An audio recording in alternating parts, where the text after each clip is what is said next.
Late G be a group of order 7 and 5x को जो define किया गया है वो x raise to the power 4 and x जो आ रहा है वो g से आ रहा है। हमें बताने हैं जो 5 है वो क्या 1 1 है, ऑन 2 है, होमोमॉर्फिज्म है या तीनों है, 1 1 ऑन 2 और होमोमॉर्फिज्म। तो इस क्वेश्चन को अगर आप ध्यान से देखें तो यहाँ पर ऑप्शन ए में 1 1, ऑप्शन बी में ऑन 2, ऑप्शन सी में होमोमॉर्फिज्म और ऑप्शन डी में तीनों की बात की गई है। यानी कि हमें 5 को चेक करना पड़ेगा इन तीनों के लिए 1 1 ऑन 2 और होमोमॉर्फिज्म। तो सबसे पहले हम ये देख लेते हैं जो हमें गिवन इंफॉर्मेशन है वो क्या है।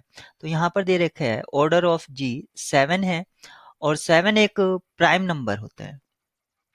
हम ये जानते हैं कि अगर कोई ग्रुप प्राइम ऑर्डर का है तो वो साइक्लिक होता है, ये थ्योरम होती है। अब जी साइक्लिक है और एक थ्योरम ये भी होती है कि साइक्लिक ग्रुप अबेलियन होते हैं यानी कि कम्यूटेटिव ग्रुप होते हैं।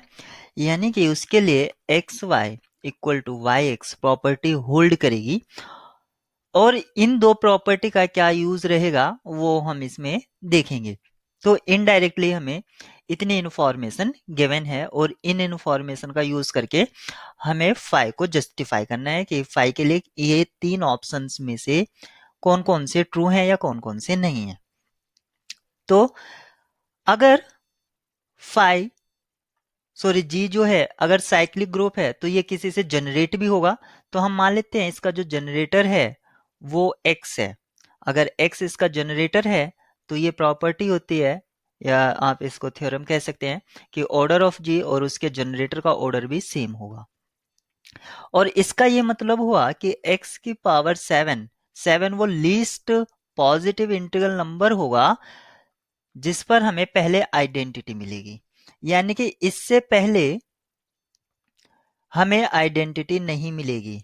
जब n लेस देन और इक्वल टू लेस देन 7 होगा तब हमें आइडेंटिटी नहीं मिलेगी।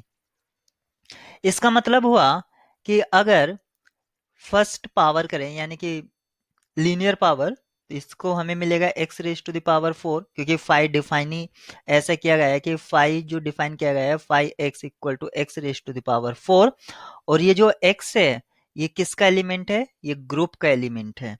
तो ये हो गया। अब देखते हैं 5x²। तो 5 क्या है कि जो इनपुट होती है इनपुट को उसकी पावर 4 कर देता है। इस प्रॉपर्टी है ये 5 के प्रॉपर्टी है। तो x² raise to the power 4 इसका मतलब हुआ है x raise to the power 8 और इसको लिख सकते हैं हम x raise to the power 7 x और इसका मतलब हुआ x क्योंकि इसका मीनिंग हुआ आइडेंटिटी। तो हमें ये पता चला कि 5x तो ये हुआ 5x²। आपको x मिला। अब देखते हैं 5x³ वो हमें क्या मिलता है। तो यहाँ पर मिलेगा x³ raise to the power 4 और इसका मतलब हुआ x raise to the power 12 और इसको लिख सकते हैं x raise to the power 7 into x raise to the power 5 और ये आइडेंटिटी हुआ तो x raise to the power 5। Next x raise to the power 4 इसको हम कैसे देखेंगे। जो इनपुट है उसके पावर 4 कर देगा 5 तो ये हो जाएगा x raise to the power 16 और इसको हम लिख सकते हैं 7 x raise to the power 7 x raise to the power 2। ये दोनों आइडेंटिटी देंगे, आइडेंटिटी इंटू आइडेंटिटी आइडेंटिटी आएगा सो x²।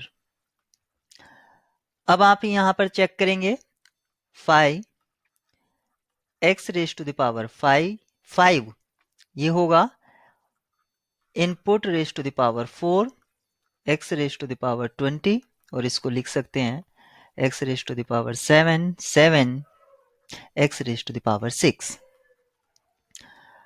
अब चेक करेंगे 5 x raise to the power 6 और ये हमको देगा input raise to the power 4 और इसका मतलब हुआ 7 3 is 21 because x raise to the power 24 7 7 7 3। तो आप देख सकते हैं कि हर एक जो इनपुट है उसके लिए एक यूनिक जो इनपुट है, यहाँ पर हमें क्या पता चलता है कि इनपुट के लिए हमें एक डिस्टिंक्ट आउटपुट मिलता है, और हर एक आउटपुट के लिए हमें एक डिस्टिंक्ट इनपुट मिलता है। इसका मतलब हुआ कि ये 1 1 एंड ऑन टू है। यही तो हमारी 1 1 एंड ऑन टू की कंडीशन होती है कि अगर 1 1 है तो उसकी डिस्टिंक्ट एलिमेंट्स का जो इमेज होना चाहिए वो डिस्टिंक्ट होना चाहिए, और ऑन टू की प्रॉपर्टी ये होती है कि हर एक इमेज का एक डिस्टिंक्ट प्री इमेज होना चाहिए। तो यहाँ पर 1 1 एंड ऑन टू हो गया। अब हमें चेक करना है इसका कि फाई होमोमॉर्फिज्म है या नहीं है। तो अगर कोई दो एलिमेंट हम मान लेते हैं एक्स वाई जो जी में बिलोंग करते हैं, तो एक्स वाई भी जी में बिलोंग करेगा बाय क्लोजर प्रॉपर्टी हमें ये बताती है। तो हम देखते हैं फाई एक्स वाई, और हमें क्या देखना है, अगर ये होगा तो हमें मिलेगा फाई एक्स फाई वाई, हमें ये मिलेगा। यानी कि इससे हम इसको चेक करना चाहते हैं, तो हम इसको करेंगे, क्योंकि फाई की प्रॉपर्टी होती है कि जो इनपुट होता है उसकी वो पावर 4 कर देता है, और बिकॉज जी अबेलियन है बायसाइक्लिक, जी अबेलियन है, तो कोई अगर अबेलियन है तो X Y raise to the power N, इसको हम लिख सकते हैं X raise to the power N Y raise to the power N.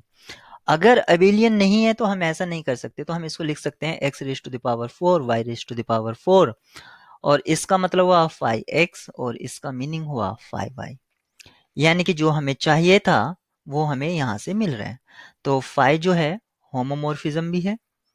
अब उस हिसाब से फाइव ने तीनों प्रॉपर्टी को सेटिस्फाई किया है, 1 1 ऑन टू और होमोमॉर्फिज्म की, तो यहाँ पर इसका ऑप्शन डी ट्रू है।